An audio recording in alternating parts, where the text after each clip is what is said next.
Nesse vídeo eu vou relembrar algumas noções sobre o desenho codificado de arquitetura, aquele que vocês aprendem em DA. Eu vou mostrar como os mesmos princípios gráficos podem ser empregados para fazer plantas, cortes e fachadas sem usar réguas. Isso vai ajudar a produzir desenhos rápidos, mas suficientemente precisos, compatíveis com as etapas intermediárias do projeto. Eu vou sugerir também algumas maneiras de desenhar símbolos e notações gráficas em um estilo mais simples, mas suficientemente claro para comunicar as ideias de projeto aqui em CFA2. O projeto que eu vou usar como exemplo é a casa no sertão do Juqueí, que é organizado por uma malha ortogonal, cujas faixas têm medidas regulares em um sentido e variáveis no outro. Isso vai ser importante porque esses eixos, essas linhas imaginárias, são o que organizam o nosso desenho. Elas vão guiar a nossa mão livre. As distâncias entre os eixos são todas múltiplas de 1 metro, o que permite que usemos um papel milimetrado como base geométrica do desenho. Mesmo assim, eu vou reforçar aqui os eixos para lembrar vocês que é possível desenhar com instrumentos a base geométrica do seu projeto, caso ele não se baseie em uma malha ortogonal regular múltipla de 1 metro. Existe uma situação no projeto em que a posição das paredes não segue exatamente a modulação, existe uma espécie de subdivisão de 2 e 2 metros aqui, e eu vou aproveitar, já vou marcar ela aqui. Além disso, eu vou aproveitar que eu estou com a base e vou marcar a espessura de algumas paredes. E com isso eu tenho uma guia visual para poder fazer todas as outras paredes com a mesma espessura. Então são poucos os desenhos que eu vou fazer com a precisão do instrumento. Os demais eu vou fazer a olho, seguindo a guia geométrica que está ali por trás.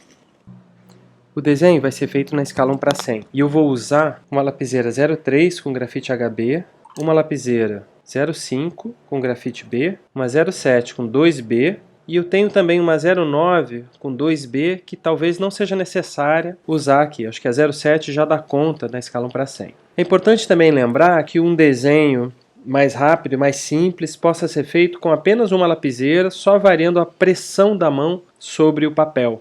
Vou começar o desenho fazendo a marcação das paredes com uma lapiseira 03.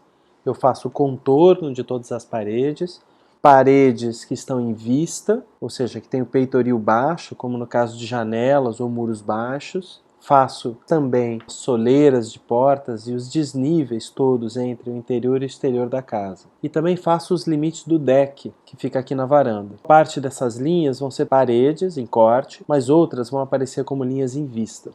Para falar da hierarquia de linhas, eu vou usar essa lista como guia. Vou começar pelas paredes, que barram a nossa visão, definem os limites do espaço, portanto, devem aparecer com destaque na planta. Eu estou desenhando com uma lapiseira 07 grafite 2B, por isso o desenho aparece bem marcado. Isso é muito importante. Eu vou insistir sempre para que a hierarquia de linhas seja bem pronunciada, de modo que o desenho fique expressivo e que a gente consiga ler e entender com clareza quais são os elementos que estão em corte e quais não estão. Eu também marquei os elementos da estrutura com o mesmo contorno que eu fiz as paredes. Eu poderia dar maior destaque para eles, preenchendo todos os elementos estruturais. Existem projetos em que o elemento estrutural está posicionado dentro da parede. Como não é o caso nesse projeto, eu vou apagar. O desenho ficou um pouco borrado, mas eu ainda prefiro um desenho um pouco borrado e expressivo do que um desenho sem hierarquia de linhas. Os elementos seguintes são as folhas de porta ou planos maciços cortados. Poderíamos incluir aqui os brises, se houvesse, paredes divisórias leves, todos com a mesma hierarquia de linhas. A gente tem que entender que eles são planos cortados, mas as linhas não podem ser muito grossas, caso contrário, elas se embolam. São linhas finas e fortes. Essas mesmas linhas médias serão usadas para representar os panos de vidro. Na escala 1:100, uma linha basta. Normalmente, os vidros são representados no meio da parede, mas se houver intenção, podem estar alinhados com a face interna ou externa da parede. Quando houver portas, é válido representá-las abertas ou semi-abertas para mostrar onde estão as passagens. É interessante fazer alguma marcação representando as esquadrias, se houver, pois isso dá a noção da paginação, ou seja, da subdivisão do pano de vidro. Em seguida, eu vou marcar as linhas em vista. São as arestas de objetos que estão abaixo do plano de corte horizontal, portanto são vistos de cima. Não importa o tipo de objeto, uma viga, um simples degrau, uma bancada de cozinha, equipamento de banheiro, mobiliário, peitoril de janela, todos serão representados com a mesma espessura de linha. Devem ser linhas finas, facilmente distinguíveis das linhas em corte.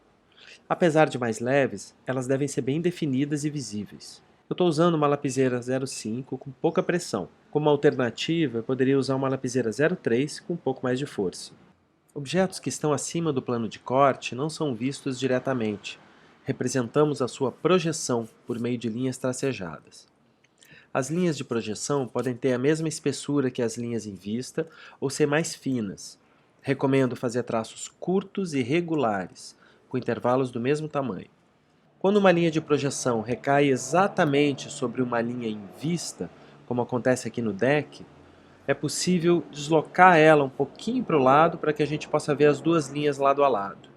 Normalmente são representadas em projeção os beirais e balanços da cobertura, as escadas e rampas quando atravessam o plano de corte, os limites dos mezaninos, as mudanças de nível no teto, como na laje sobre a cozinha, aqui na casa no Sertão do Juqueí, e as aberturas zenitais, como também é o caso no banheiro desse mesmo projeto. Em seguida, na hierarquia, temos as linhas auxiliares. Elas ficam dentro do desenho, mas não representam nenhum objeto físico. Sua função é trazer informações que nos ajudam a compreender o desenho. Elas podem ser levemente mais finas que as linhas em vista. Estão entre as linhas auxiliares arcos de abertura de porta, que às vezes são substituídos por linhas retas para dar agilidade, a marcação do vazio em planta, no caso de mezaninos e pés direitos duplos, setas de subidas de escada e rampa, e eu recomendo que sempre indiquem a direção de subida, nunca descida, e a linha de interrupção, quando o objeto atravessa o plano de corte ou é maior do que os limites do desenho e precisa ser interrompido. As linhas mais fracas ou finas do desenho são as linhas de achura de piso. Se trata de linhas que marcam a superfície de um plano, mas que não representam nenhum desnível ou aresta. É uma mudança de material ou de revestimento. Nem sempre é necessário mostrar a achura de piso no projeto, mas essa porção do desenho pode trazer informações importantes sobre o espaço, como a passagem de uma área pavimentada para outra com vegetação, ou a mudança de um piso sobre laje para um deck de madeira, como é o caso nesse projeto aqui. Essas linhas podem ser traçadas no verso da folha ou muito fracas sobre o desenho, que é o que eu estou fazendo aqui, simplesmente por ser mais rápido. Por fim, vamos falar das notações gráficas, que ficam fora do desenho e também trazem apenas informações, não representam objetos físicos. As cotas, no nosso caso, devem privilegiar as medidas dos espaços para que possamos avaliar o seu dimensionamento. Não é necessário cotar posições de portas e janelas, por exemplo. Recomendo fortemente não levar as linhas de chamada até o desenho para não confundir o que é objeto físico e o que é linha de chamada. O nosso olho completa a ligação entre essa linha e o objeto que ela está cotando. As cotas de nível podem aparecer uma única vez a cada nível, e nessa escala não é necessário cotar degraus ou escadas e patamares.